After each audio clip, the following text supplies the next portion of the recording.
Los profetas moralistas muy influyentes, aunque sus profecías fueran escritas por otros tras haberse producido los hechos anunciados por Dios. En la historia de Israel, en su evolución religiosa y en la formación del concepto del Dios bíblico que ha llegado hasta el judio-cristianismo actual, no solo tuvieron protagonismo y responsabilidad directa algunos sacerdotes muy influyentes, tal como acabamos de ver. Un colectivo especial conocido como los Navi o profetas resultó también decisivo a la hora de confeccionar todo ese complicado entramado de textos dichos revelados, ya que, entre otros méritos, a ellos se debe en buena parte la supervivencia del monoteísmo hebreo en territorios donde los cultos cananeos y el sincretismo religioso infiltrado desde los poderosos países vecinos gozó de un fortísimo arraigo popular. Hubo dos tipos de profetas, los culturales que ejercían su labor en los templos o junto a ellos y podían colaborar con los sacerdotes en algunos actos rituales, y los llamados profetas escritores, que son aquellos cuyo testimonio y profecías se han conservado en los textos bíblicos, mientras que entre los primeros eran frecuentes los meros aduladores de los poderosos, profetizándoles aquello que deseaban oír. De los segundos se creía sinceramente su papel de mensajero de Yahvé, del que decía recibir instrucciones durante su éxtasis, que, según los textos, podían incluir alucinaciones visuales o auditivas, o en sueños. En el acto de profetizar podían ver a distancia y expresaban sus oráculos en medio de convulsiones más o menos aparatosas. La del profeta Oseas lo eran tanto que ya fue tachado de loco en su época. Todos los naví eran en sí mismos taumaturgos supuestamente capaces de curar y de obrar milagros. En cualquier caso, estos profetas no se comportaban de modo distintivo al modus operandi habitual de sus colegas paganos de todo el Próximo Oriente de entonces, ni tampoco de los operativos de los chamanes u otros videntes extáticos actuales.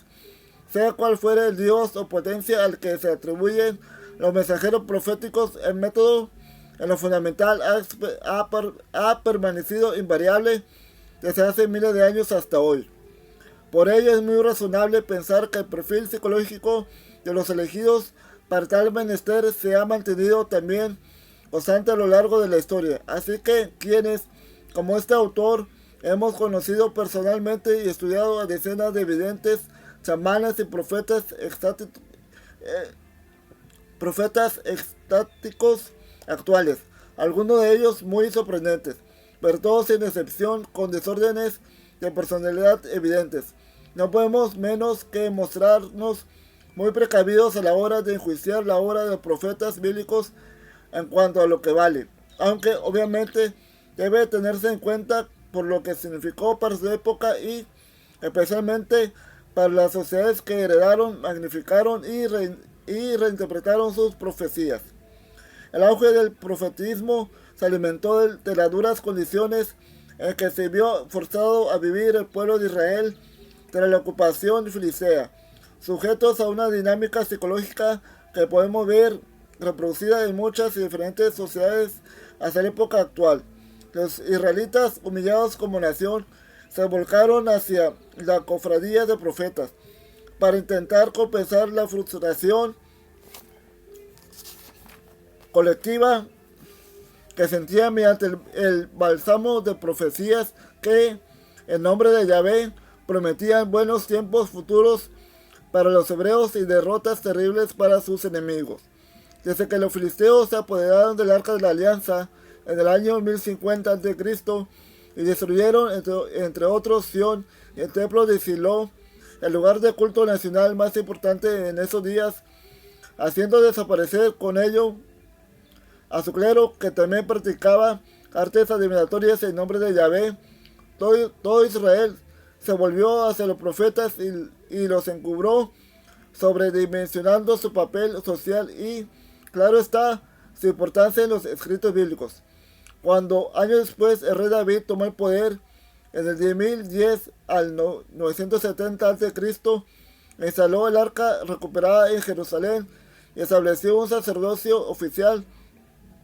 Los profetas siguieron gozando de prestigio adquirido durante los años de ocupación filistea, pero las transformaciones sociales internas que se originaron en estos días de gloria forzaron también el cambio de contenido y dirección de los dardos verbales propios de los profetas. La construcción del templo de Jerusalén, la obra más querida de Yahvé, requirió que Salomón explotara tanto a las tribus del norte que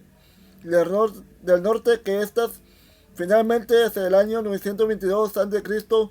rompieron su alianza con el sur. De la mano de Jeroboam I se constituyó en el norte el reino de Israel, independiente del de Judá, que siguió gobernando por la dinastía davídica representada por Roboam, hijo de Salomón. La decisión de Israel condujo necesariamente a una reforma religiosa que apartó a los israelitas del templo de Jerusalén para dirigirle hacia los nuevos santuarios nacionales de Betel y Dan, construidos con este propósito por Jeroboam I. También se intentó implantar en Israel una monarquía sucesoria en nombre de Yahvé, del estilo de la davídica de Judá, proclamada por los profetas, tal como era preceptivo por la tradición, pero a pesar de la promesa de tener una casa estable que Yahvé le hizo a Jeroboam por boca del profeta Ahías de Silo, la historia posterior demostró que los sucesores de Jeroboam no tuvieron la menor estabilidad y fueron asesinados los unos a los otros hasta que el reino fue destruido por los asirios hacia el año 721 a.C. De la fugaz gloria de Israel durante los reinados de David y Salomón se derivó prosperidad sin duda, pero también una burocracia de élite que no hizo sino agudizar las desigualdades sociales y las diferencias de clase. Una situación que originó finalmente las largas crisis internas que asolaron la nación israelita durante los siglos 9 y 8 a.C. Fue este el contexto histórico que hizo revolucionar a los profetas hebreos de la época en una dirección diferente a la de sus antecesores, y el marco en que desarrollaron su papel los principales profetas bíblicos, mezcla de agorreros, moralistas y estrictos y portavoces de la conciencia social. Los denominados profetas y escritores bíblicos aparecieron a partir del siglo 8 a.C. y siempre pusieron especial cuidado en no ser confundidos con los profetas estáticos que pretendían su oficio de un maestro en cofradías especializadas en técnicas oraculares y que eran señalados respectivamente por los bíblicos como hijos de profeta. Amós 7, de 14 al 15. Los principales profetas escritores por orden cronológico fueron Amós, Oseas, Isaías, Miqueas y Nahum. En el periodo comprendido aproximadamente entre los reinados de Osías o Azarías y Ezequías en el siglo 8 a.C. Jeremías, Baruch, Habacuc, Sofonías, Ezequiel y Daniel en el periodo comprendido aproximadamente entre el reinado de Josías y el fin del destierro babilónico en los siglos 7 y 9 a.C.